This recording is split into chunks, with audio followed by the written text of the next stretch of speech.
So kahapon literal na ginulat ng Blackwater ang Converge matapos nila itong talunin sa score ng 103-84.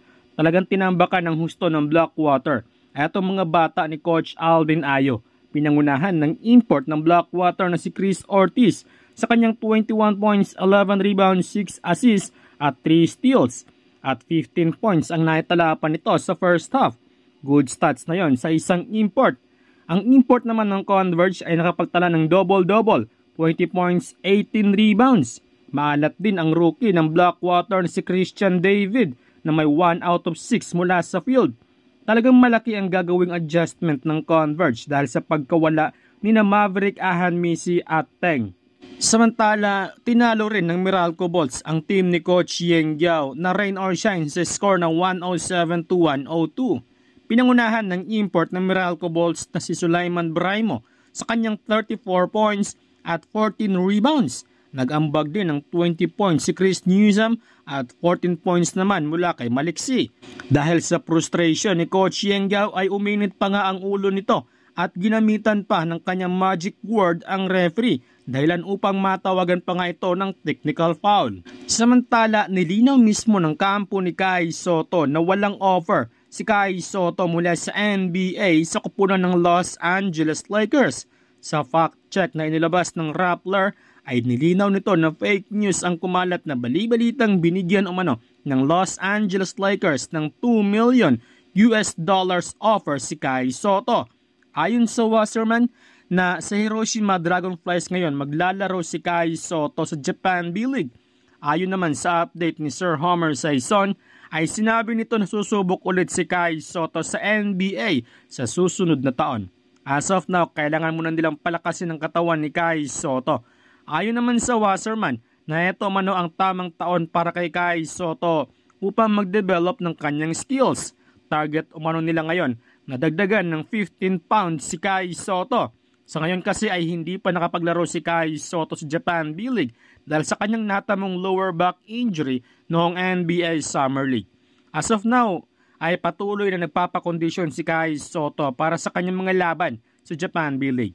So sana, iwasan natin ang pag-relate kay Kai Sotto sa NBA sa ngayon dahil dati nang nilinaw ng Hiroshima na pumirma nga sa kanila noon si Kai Sotto ng bagong kontrata at mapapasula lamang ang kontrata na yon kung may NBA teams na interesado kay Kai Sotto. Maybe next year pa magbubukas ang pintuan ng NBA para dito kay Kai Sotto. Going to ask me kung game over na ba yung NBA dream kay Kai? Hindi pa. Kaya lang, kumbaga po sa Tekken, ganun na lang po yung buhay. No? Na makapasok siya sa NBA. Kasi lumiliit na ng lumiliit ang tsansa niya. Every year po na lumilipas, nawawala po yung malaking pagkakataon niya to make it to the NBA. Alam nyo, 2018, 5 years ago, ang tsansa po ni Kai ganito kalaki na makapasok po sa NBA. But, he was mismanaged. Instead na ipadala po siya sa Europe, isa ako sa mga vocal noon na dapat sa Europe niya pinadala yan, dinala niyo sa NCAA, hindi naman din nakapaglaro. Dahil hindi naman para sa physique ni Kai talaga, yun pong NCAA, he could have honed his skills well kung sa Europe po siya tumuloy. Pero sabi ko nga po, there is still little time left for Kai to make it to the NBA. Kaya lang ito ang maipapayo natin sa management niya at sa kanyang mga magulang. Kaibigan natin yan, no? Kaibigan natin yung sina Ervin Soto. Bago nyo po abutin yung ibang mga bituin, salatin nyo po muna yung araw. One step at a time.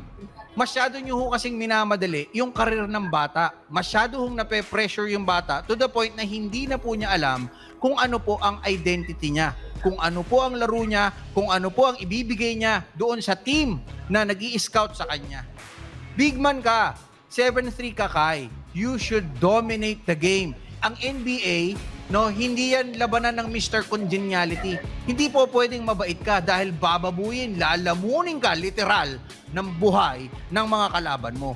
Dahil tandaan mo, lahat ng mga kasama mong lumaro sa NBA Summer League, lahat yan lumalaban sa posisyon sa Orlando Magic at sa iba pang mga koponan.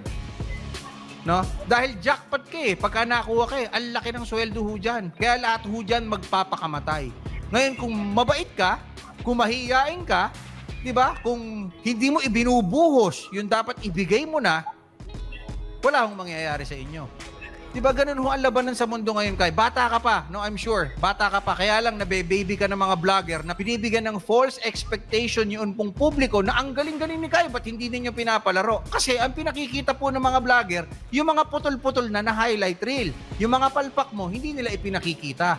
Yung mga kahinaan mo, hindi ipinakikita. Yan din ho ang pagkukulang nating mga Pilipino. Masyado pong mataas ang expectation natin kay Kai Sotto to the point na akala po ng lahat, lalong-lalo na yung hindi mga marunong mag-basketball, napakahusay mo.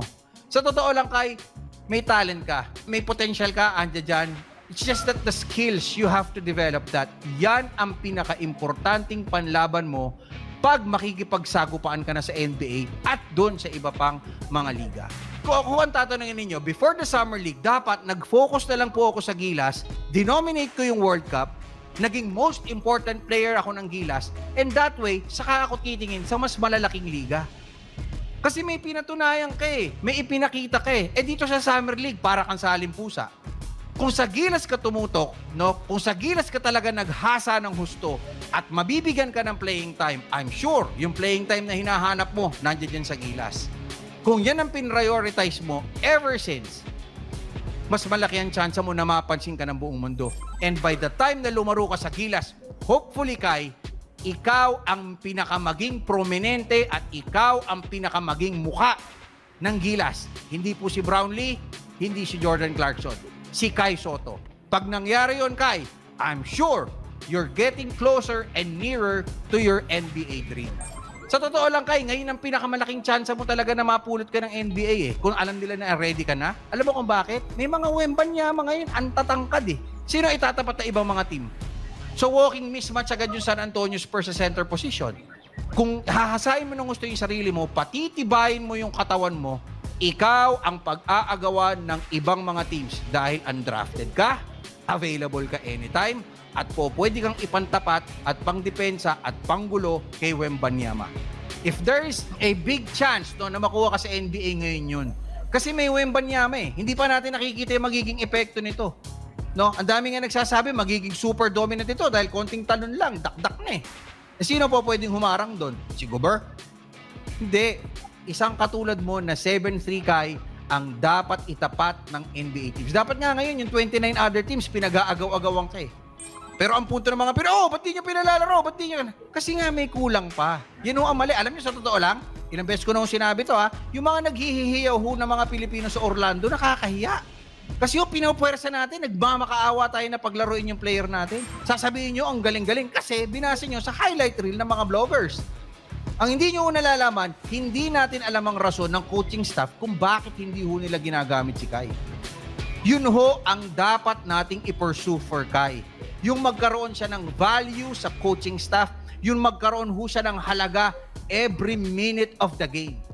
So kung hindi